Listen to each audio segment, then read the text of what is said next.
ou peut-être même en Grèce avant elle. Par conséquent, la région de la Grèce et de l'Italie est devenue le point central du monde connu pour les géographes et les cartographes. D'y penser probablement que sa chère Angleterre devait être le centre du monde, et les 4 classifications ont été préservées lorsque l'Angleterre est devenue l'empire mondial. Ce sont les mêmes classifications que nous utilisons encore aujourd'hui. Les lettres de chaque tour de garde, tirées des parties de la Terre mais réarrangées sous la forme de la grande table, créent les noms de dizaines peut-être de centaines, d'anges et d'esprits qui gouvernent leur partie particulière de la Terre. Des anges de la médecine et de l'alchimie, du transport, de la transformation et de la révélation des secrets, pour n'en citer que quelques-uns, sont associés à chaque civilisation. Ainsi, si l'on souhaite influencer les nations occidentales, on fera appel aux anges de la tour de garde occidentale. Si l'on souhaite influencer les nations d'Asie, on fera appel aux anges de la tour de garde orientale. Comme les anges de Di l'ont indiqué, mais si tu veux travailler en Orient, tu dois prendre ceux qui y règnent, tu dois faire de même pour le reste. Le grand tableau réformé de Raphaël. Vous serez peut-être surpris d'apprendre qu'il y avait 2 versions de la grande table de la Terre enregistrées dans les journaux de Di, l'original et une autre appelée la grande table réformée de Raphaël. La version réformée est en grande partie identique à l'original, sauf que les 4 tablettes de la tour de garde ont été réorganisées et que certaines lettres ont été modifiées. Je soupçonne que rien dans le système énochien n'a causé plus de controverse que le débat sur la version de la grande table qui est la version correcte.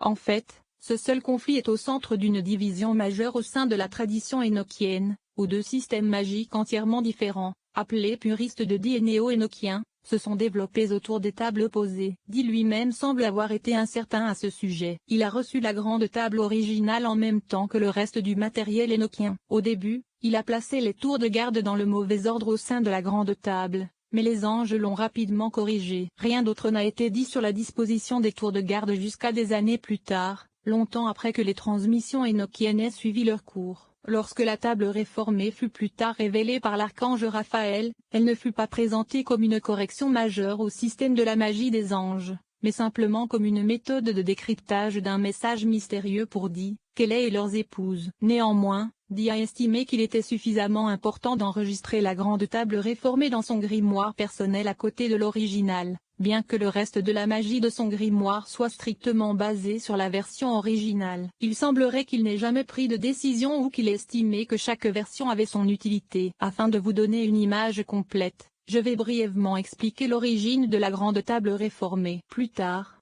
nous explorerons les 2 écoles de magie énochienne qui se sont développées au cours des siècles et comment les 2 grandes tables sont au cœur du schisme. Figure 5. La grande table réformée de Raphaël Di et Kellet ont reçu la grande table originale des anges au milieu de l'année 1584. Elle est restée la seule et unique grande table tout au long de la transmission des systèmes magiques énochiens. Les événements qui ont conduit à la grande table réformée ont eu lieu en avril 1587. Lorsque nous apprenons que Kellet a demandé aux anges de le relever de ses fonctions de scrying. Les anges semblent fâchés de la demande de Kellet mais acceptent de l'accorder si, après 14 jours, il souhaite toujours arrêter. Di passe ces 2 semaines à essayer d'entraîner son fils Arthur à scry à la place de Kellet, mais il n'a pas beaucoup de succès. La veille de la date limite, Kellet est revenu avec la ferme intention de mettre fin à son emploi chez Di. Les anges apparurent dans la pierre, mais ils étaient vêtus de la manière la plus sale et la plus désordonnée qui soit, tout le contraire des splendides vêtements royaux qu'ils portaient habituellement. C'est alors que les anges ont donné à Di et Kellet leur commandement le plus infâme, se lier comme un seul homme en partageant tout ce qu'ils ont en commun. Kellet a tout de suite compris que les anges voulaient dire que même leurs femmes devaient être partagées. Au début, Di n'a pas accepté l'interprétation de Kellet. Il considérait plutôt que le commandement signifiait une sorte de fraternité chrétienne et de vie en commun. Cependant, Kellet dira plus tard a dit qu'il a eu une vision de Raphaël, qui a confirmé le partage des épouses et a donné à Kellet un message de Dieu pour le prouver. Le message était crypté. Rien de plus qu'une collection de chiffres. Les anges ont expliqué que la clé pour décrypter le message était de numéroter tous les carrés de la grande table de la Terre de 1 à 624, puis de remplacer les chiffres du message par les lettres trouvées dans chaque carré numéroté. Malheureusement, quand Di a écrit le message, ce n'était que du charabia. Les hommes se mirent donc à convoquer les anges une fois de plus et exigèrent de connaître la méthode correcte pour décrypter le message secret de Dieu. La réponse, leur dit-on, est de réarranger les tours de garde dans la grande table, puis de numéroter les carrés comme indiqué précédemment. Di fait cela, décrypte le message et obtient cette fois une lettre écrite en latin. Elle contenait une déclaration de permission divine pour Dee et Kelly de partager leurs épouses en commun. C'est la seule et unique fois que la grande table réformée de Raphaël a été utilisée dans les journaux de Dee. Dee a écrit cette nouvelle table dans son entrée du 18 avril 1587. Au-dessus, il a inclus une note expliquant qu'il n'était pas certain de l'emplacement correct des tours de guet. En dessous, il explique que Kelly a reçu cette nouvelle version de la grande table de l'archange Raphaël et qu'il s'en est grandement réjoui en esprit. Cela donne l'impression que Dee s'est réjoui d'avoir reçu une correction à sa commande des Watchtower,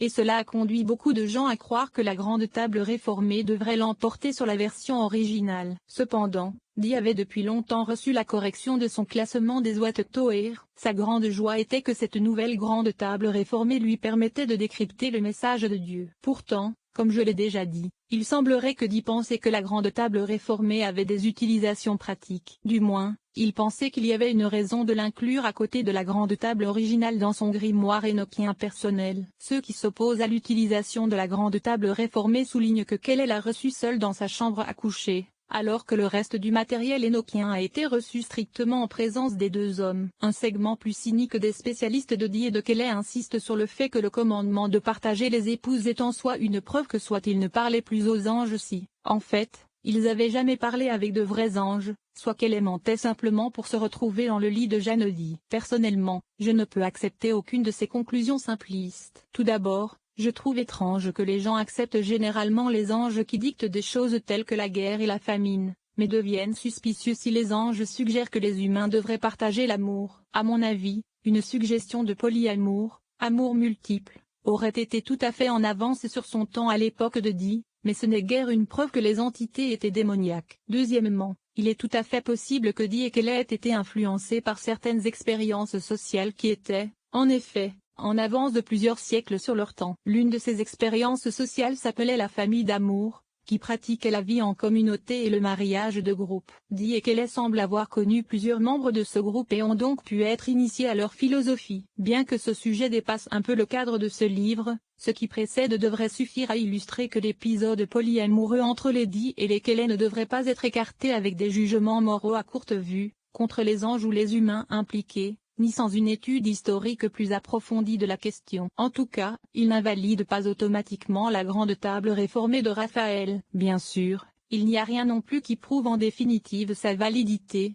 et la question reste donc en suspens. Dans un chapitre ultérieur, nous aborderons le développement historique de la tradition énochienne, et nous verrons quel rôle la grande table réformée a fini par jouer en tant que telle. Chapitre 3. Un casting de personnages énochiens. Dee et Kelly ont passé leurs années ensemble à voyager à travers l'Europe, à rencontrer des gens puissants et à tenter de s'imposer comme des leaders occultes. Dee espérait être reconnu comme un prophète grâce à ses contacts angéliques, tandis que Kelly espérait devenir un alchimiste accompli. Seul Kelly atteindra son objectif de son vivant, tandis que Dee, malheureusement, ne deviendra un travailleur angélique de renommée mondiale que de nombreuses années après sa mort. Si vous étendez vos études énochiennes au-delà de cet abécédaire, surtout si vous lisez les journaux ou les biographies de Dee, vous vous retrouverez rapidement perdu dans un labyrinthe de noms obscurs. Certains d'entre eux seront familiers, comme la reine Elisabeth I, tandis que la plupart seront entièrement nouveaux. Il y aura des noms d'humains qui ont aidé ou persécuté Dee pendant ses voyages, et il y aura des noms d'anges qui ne sont jamais apparus en dehors des écrits de Dee. C'est pourquoi je pense qu'il serait utile de fournir une sorte de programme pour que vous puissiez suivre tous les acteurs. La liste suivante n'est pas classée par ordre alphabétique, mais plutôt de manière à ce que chaque entrée fournisse un autre élément de l'histoire de Dee dans un ordre, approximativement, chronologique. Une fois que vous aurez lu cette section, vous aurez une compréhension de base de la grande saga énochienne. Le peuple. La reine Elisabeth I, 1533-1603, ce célèbre monarque a guidé l'Angleterre à travers l'une de ses périodes les plus excitantes et les plus effrayantes. Son père, le roi Henri VI, avait rompu avec l'Église catholique et s'était proclamé chef d'une nouvelle Église d'Angleterre. Cette nouvelle foi était fondamentalement similaire au catholicisme, dans ses rites et sa liturgie, mais ne reconnaissait pas l'autorité du pape. Après le décès d'Henri, son fils Édouard a régné pendant une courte période et a poursuivi ce que son père avait commencé. Mais cela n'était pas destiné à durer, car Édouard mourut bientôt et le trône fut repris par sa sœur Marie,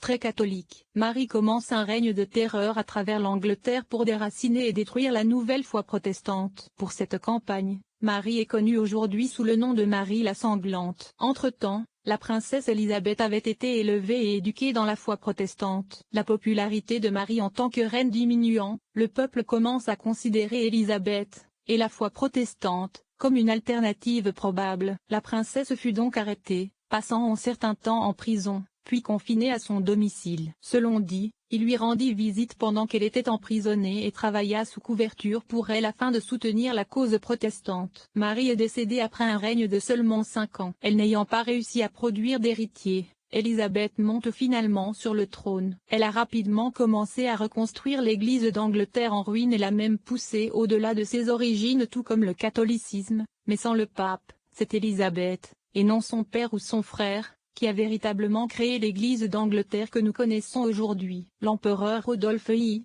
1552-1612, le Saint-Empire romain germanique a une histoire longue et mal définie. Ses origines sont souvent attribuées au couronnement de Charlemagne comme empereur des Romains par le pape en 800 de notre ère. Un peu plus de 100 ans plus tard, 962 de notre ère, Othon le Grand a été le premier à prendre officiellement le titre de Saint-Empereur romain. En 1576, du vivant de Di, l'Autrichien Rudolf I a hérité de la position de son père, Maximilien I. Rodolphe était le mouton noir de la famille catholique des Habsbourg. Il ne s'intéressait guère à la politique ou aux affaires de l'Empire et se consacrait plutôt aux arts, à l'alchimie, à l'astrologie et à l'occultisme. Sa cour à Prague est devenue un centre pour les artistes, les philosophes et les alchimistes du monde entier, qui savaient qu'ils pouvaient y étudier et pratiquer leurs arts sans crainte de persécution. Rodolphe employa même des équipes d'alchimistes dans l'espoir qu'ils découvrent le secret de la transformation des métaux communs en or. Cette pratique n'était en fait pas rare dans les cours royales d'Europe. À l'époque,